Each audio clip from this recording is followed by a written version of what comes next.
中山樓市知多啲 ，Hello， 歡迎大家收睇 Henny 嘅地產頻道。我今日喺三鄉雅居樂車站對面呢個雅居樂牌坊咧，要同大家分享我身後呢一套全新裝修、全新家私電器、5房4衛，可以拎包入住，總價先100萬嘅別墅。呢套別墅係位於小區嘅一個中心位置，非常之安靜，唔怕嘈嘅。大門係東南朝向，有錢難買東南向，呢一個係非常好嘅一個朝向嚟嘅。陽光好充足，而家係朝早11點鐘左右嘅時間，整個花園都有晒陽光。隔離呢個三角門係開得非常之靚嘅。入嚟咧就係呢個客廳啦。太陽咧係照到客廳一部分。呢個客廳嘅開間都非常之大，有5米幾嘅一個開間，非常之難得。真皮嘅梳化啦、茶几啦，同埋呢個4人台嘅一個長方形嘅一個餐台都有晒啦。左手呢邊咧仲有一個長者房，俾爸爸媽媽住嘅，或者你自己唔想爬樓梯咧，就住喺呢度啦。你睇下整個空間感，如果冇200-300平方嘅別墅係做唔到咁大嘅一個效果出嚟。呢邊咧就係一個全新嘅一個廚房啦，倒頂嘅櫥櫃啦，中間仲有個排氣同埋採光窗，所以廚房嘅採光係好充足嘅。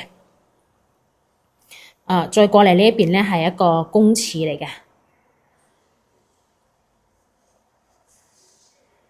全新裝修、全新嘅家私電器，只需要買一台嗰個電視就可以入住啦。好啦，咁我哋而家上2樓嘅休息區嚟睇睇啦。2樓咧總共有2間房，呢個咧係一個客房嚟嘅，所以比較簡單，有床啦，有埋衣櫃啦。過嚟呢一間房咧比較大啦，一間大床啦，衣櫃啦、空調啦、床頭櫃啦，全部有晒啦，配置係非常之完善嘅。入嚟呢度咧係洗手間。好啦，2樓嘅情況咧就係咁樣啦。我哋咧而家準備上去3樓啦。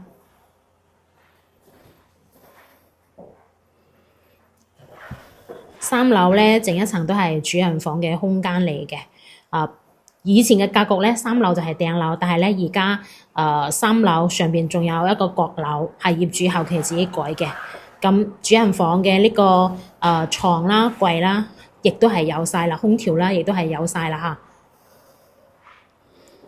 原始嘅格局咧係呢個主人房出嚟咧係個露台，但係而家露台咧係攞一半嚟擴大咗出嚟，就剩低露台咧一啲少少嘅。而家擺咗個洗手盤喺度。我哋而家上頂樓，亦即係呢個閣樓嚟睇睇，呢個係業主後期加出嚟嘅，原始係冇。呢套非常之稀缺嘅東南向雅居樂牌坊1/4別墅，我哋咧就分享完畢啦。佢嘅入證面積咧係104個平方嘅，咁咧可以做到5房4廁嘅格局。業主目前開價係158萬，睇中咗我幫你劈價。睇樓咧請預約 Henny 啊！